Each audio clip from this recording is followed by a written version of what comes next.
Sebelum memasuki materi inti, izinkan kami memperkenalkan anggota kelompok 6.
Jangan lupa subscribe, like, comment, and share sebanyak-banyaknya karena itu gratis.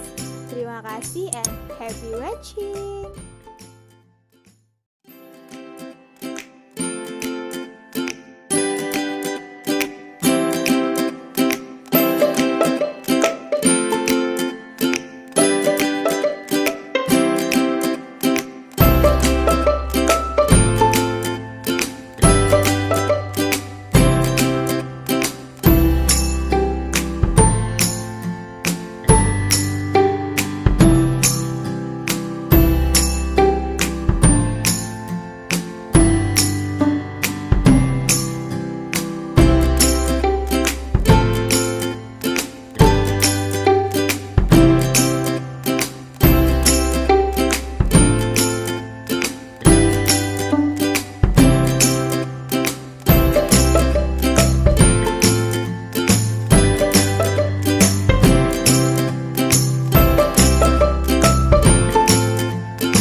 A'udzu billahi minasyaitonir rajim. Bismillahirrahmanirrahim. Wa idz qala Luqmanu libnihi wa huwa ya'iduhu ya bunayya la tusyrik billah innasyirka la dzulmun 'adzim. Wa wassaynal insana biwalidayhi hamalathu ummuhu wahnan ala wahnin wa fisaluhu fi amaini anishkur li wa liwalidayk ilayyal masir. Shadaqallahul adzim. A'udzu billahi minasyaitonir rajim. Bismillahirrahmanirrahim. Wa id akhadna mitsaqa bani Israila la ta'buduna illallaha wa bil walidaini ihsana wa dzil qurba wal yatama wal masakin wa qulu linnasi husna wa aqimus salata wa atuz zakah tsumma tawallaitum illa qalilam minkum wa antum mu'ridun. Shadaqallahul adzim. mengidentifikasi tajwid dalam surat Al-Luqman ayat 13 dan 14. Dalam ayat tersebut, ada beberapa contoh hukum tajwidnya. Yang pertama pada lafal libnihi wa huwa. Dalam lafal tersebut terdapat hukum bacaan mad silah qasirah karena sesudah damirhi bertemu selain alif. Contoh selanjutnya yaitu pada lafal ladul mun'azim. Terdapat hukum bacaan izhar halqi karena tanwin dhammah bertemu ain. Lafal selanjutnya yaitu al-masir. Terdapat hukum bacaan mad arid li sukun karena ada mad tabi'i dibaca waqaf. Selanjutnya yaitu ada contoh ulasan tajwid Quran Surat Al-Baqarah ayat 83. Lafal yang pertama ada wa'id akhadna. Terdapat hukum bacaan qalqalah karena huruf jim berharokat sukun. Selanjutnya ada ihsana wa dzil qurba.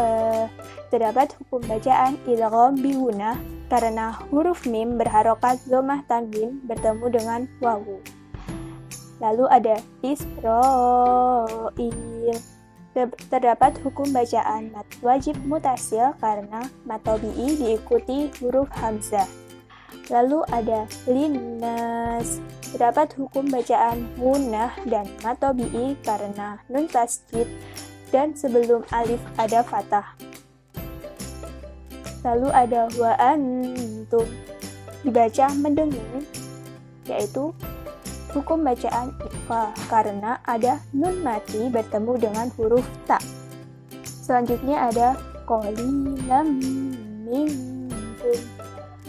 Terdapat hukum bacaan idgham bi gunnah karena huruf lam alif berharokat fathah tanwin bertemu dengan mim. Lalu ada nun sukun bertemu kaf dibaca ikhfa. Berikut kami tampilkan arti perkata Quran Surat Luqman ayat 13-14 dan Quran Surat Al-Baqarah ayat 83.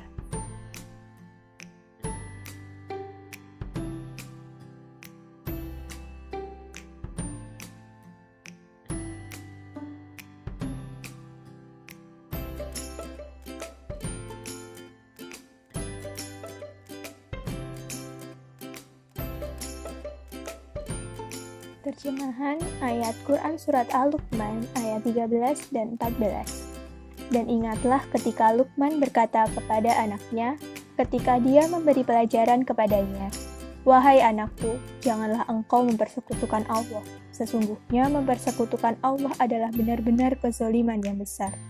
Dan kami perintahkan kepada manusia berbuat baik kepada kedua orang tua, ibu bapaknya. Ibunya telah mengandungnya dalam keadaan lemah yang bertambah-tambah dan menyapihnya dalam 2 tahun.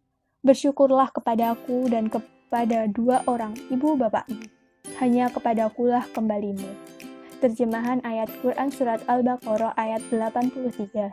Dan ingatlah ketika kami mengambil janji dari Bani Israel, janganlah kamu menyembah selain Allah, dan berbuat baiklah kepada kedua orang tua, kerabat, anak-anak yatim, dan orang-orang miskin. Dan bertutur katalah yang baik kepada manusia. Laksanakanlah sholat dan tunaikanlah zakat. Tetapi kemudian kamu berpaling mengingkari, kecuali sebagian kecil dari kamu, dan kamu masih menjadi pembangkang. Asbabun Nuzul Quran Surat Luqman ayat 13-14. Suatu hari, Luqman beserta anak lelakinya dalam perjalanan menuju ke kota. Luqman menaiki keledainya, sedang si anak berjalan di sebelahnya. Orang-orang memperbincangkannya. Bagaimana bisa seorang ayah tega naik keledai, sedangkan anaknya dibiarkan berjalan? Lalu, setelah mendengarnya, Luqman turun dan menaikkan anaknya ke keledai, sedangkan dia berjalan di sebelahnya. Namun, orang-orang yang melihatnya kembali memperbincangkan mereka. Bagaimana bisa seorang anak tega membiarkan ayahnya yang telah renta berjalan, sedangkan dia naik keledainya? Lalu, setelah mendengarnya, Luqman ikut naik ke atas keledai bersama anaknya. Namun, Lagi-lagi orang memperbincangkan mereka. Orang-orang berkata, bagaimana bisa ada ayah dan anak yang tega menaiki keledai yang kecil sekaligus? Kasihan sekali keledainya. Luqman yang mendengar perbincangan tersebut, lalu mengajak anaknya turun dan mereka berjalan di sebelah keledainya. Namun, lagi-lagi orang-orang kembali memperbincangkan mereka. Bagaimana ada seorang ayah dan anak bodoh yang berjalan kaki begitu saja, sedangkan mereka tuh memiliki keledai yang bisa dinaiki. Luqman kemudian diam saja sampai di kota. Sesampainya di kota, Luqman mendudukkan anak lelakinya dan memberinya nasihat, bahwasanya apapun perkataan manusia adalah perkataan semata. Kita tak perlu memusingkan apa perkataan mereka, karena kebenaran hanyalah milik Allah semata. Di antara nasihat yang disampaikan Luqman kepada putranya adalah, yang pertama, jangan sekali-sekali menyekutukan Allah, sebab perbuatan syirik merupakan dosa besar yang tak terampuni. Yang kedua, bersikap taat dan berbuat baik kepada kedua orang tua yang memiliki andil besar dalam kelangsungan hidup setiap anak manusia. Asbabun Nuzul Al-Baqarah ayat 83. Ayat ini turun sebagai ketegasan bahwa di antara ahli kitab Bani Israel ada juga yang beriman kepada Allah Subhanahu wa Ta'ala dan apa yang diturunkan kepada Nabi Muhammad SAW. Sekalipun jumlahnya sangat sedikit, Allah mengingatkan kepada Bani Israel mengenai beberapa perkara yang telah diperintahkan semenjak nenek moyang mereka, yaitu yang pertama, tidak menyekutukan Allah dan berbuat baik kepada bapak ibu, kaum kerabat, anak yatim, dan orang-orang miskin, serta berkata-kata yang baik kepada manusia, mendirikan sholat, dan tunaikan zakat. Allah Subhanahu wa Ta'ala mengambil janji dari mereka untuk mengerjakan perintah tersebut. Namun, kebanyakan mereka berpaling dan mengingkar semua itu secara sengaja, sedangkan mereka mengetahui dan mengingatnya.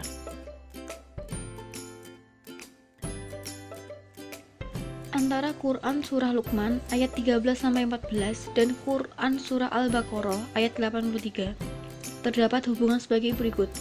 Yang pertama, ajaran tauhid dan kesalahan pribadi dan sosial pada dasarnya sudah diajarkan sebelum Islam diturunkan kepada Nabi Muhammad SAW.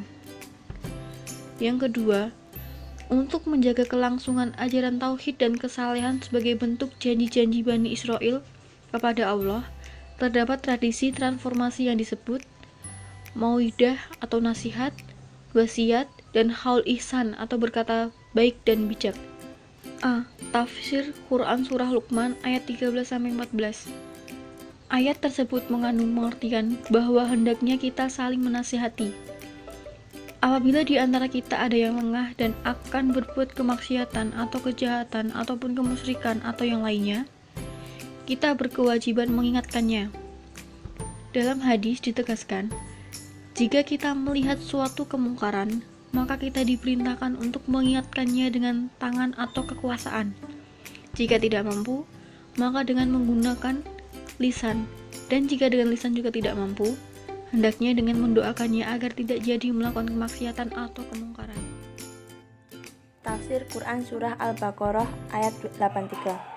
Ayat tersebut menegaskan bahwa kita sebagai orang yang beriman hendaknya senantiasa selalu berbuat baik kepada kedua orang tua, kepada kerabat, kepada anak-anak yatim, dan kepada orang-orang miskin. Berkata yang baik, mengerjakan sholat, dan menunaikan zakat.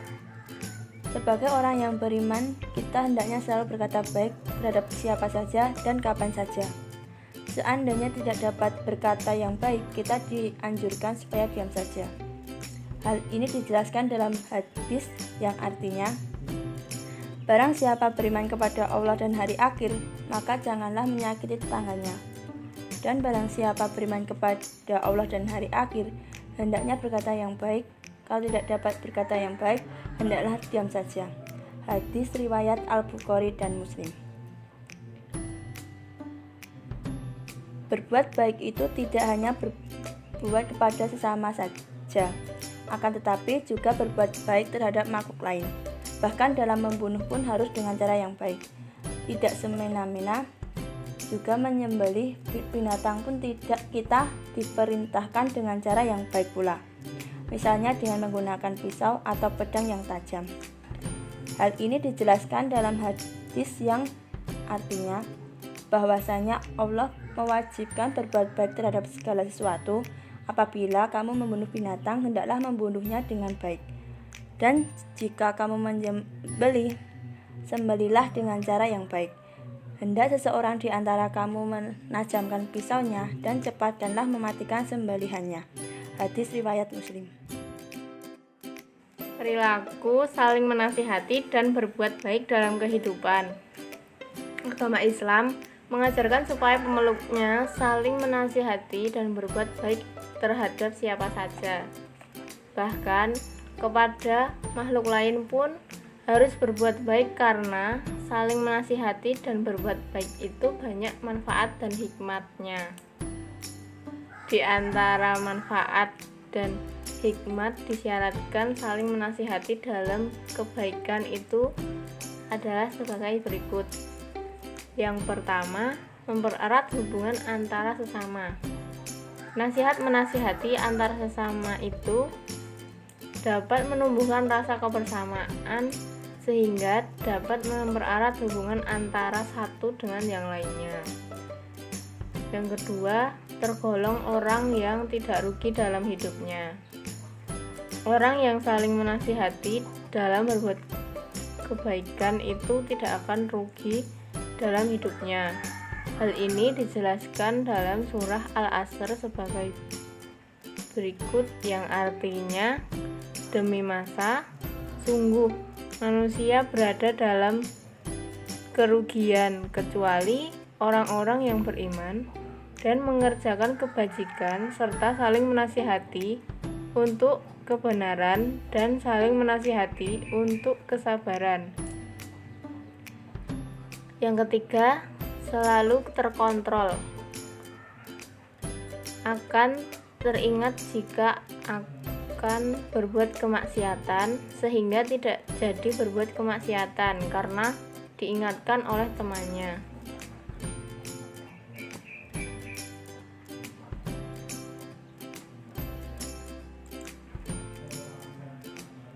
Berikut adalah contoh beberapa hikmah dan manfaat saling menasihati. Yang pertama, menjadi pengingat bagi seseorang untuk melakukan muhasabah atau introspeksi. Yang kedua, menjauhkan seseorang dari perilaku tercela. Yang ketiga, menjadi pengingat dalam kebaikan. Yang keempat, terciptanya hubungan silaturahmi dan persaudaraan yang kuat. Yang kelima, munculnya tradisi saling menjaga dan dalam kebenaran. Yang keenam, penyakit sosial juga kemaksiatan bisa ditekan di lingkungan. Dan yang terakhir, hidup menjadi lebih tentram, saling mengasihi, damai dan tenang. Hikmah dan manfaat saling menasehati. Dalam Quran Surat Al-Ars, Allah Subhanahu wa Ta'ala telah menjelaskan ciri orang yang beriman, yaitu orang-orang yang saling menasehati dalam kebenaran dan kesabaran. Artinya, setiap muslim wajib mengajak muslim lainnya dalam hal kebaikan dan mengingatkan ataupun melarang perbuatan yang tidak disukai Allah. Salah satu hikmah dari saling menasehati adalah karena setiap muslim mendambakan keselamatan hidup, yaitu keselamatan dari hal-hal yang membahayakan dirinya, baik lahir maupun batin. Sayangnya, masih banyak di antara kita yang belum siap atau bahkan tidak mau menerima kritikan atau nasihat dari orang lain. Ibarat cermin, kita selalu berusaha nampak rapi, nampak baik, nampak cantik di depan cermin. Jika ada yang berantakan, maka kita akan segera merapikannya, memperbaikinya. Begitu pula dengan kehidupan. Jika seseorang yang dapat memberikan kritikan maupun nasihat kepada kita, sebaiknya kita mendengarkan dan kita mengevaluasi diri dan kita segera memperbaiki diri kita. Seharusnya kita merasa senang ketika ada orang lain memberikan nasihat maupun saran kepada kita. Karena dengan adanya nasihat, kritikan maupun saran yang diberikan orang lain, kita dapat memperbaiki diri sehingga dapat menjadi manusia yang lebih baik lagi, lebih taat lagi kepada perintah-perintah Allah.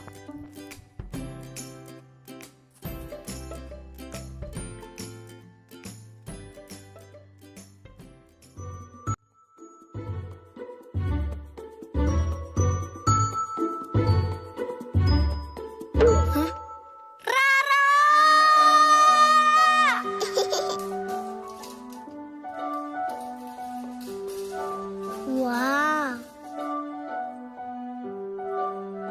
Ya, tasnya bolong. Entah. Kayaknya ini cukup deh. Alhamdulillah sudah diberi kenikmatan berbuka puasa. Ayo, siap-siap untuk sholat tarawih ya, Nusa, Rara. Iya, Uma. Uma, ini ada rezeki. Oh, Rara mau beli tas baru. Ini uang untuk beli kerudung baru Uma. Masya Allah, Rara. Anak Uma yang soleha. Uangnya ditabung ya, sayang. Rara, Uma punya sesuatu untuk Rara.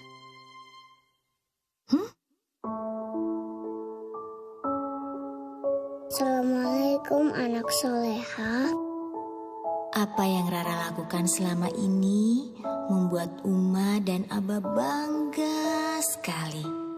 Setiap kebaikan yang Rara lakukan akan berbuah kebaikan yang lebih banyak lagi.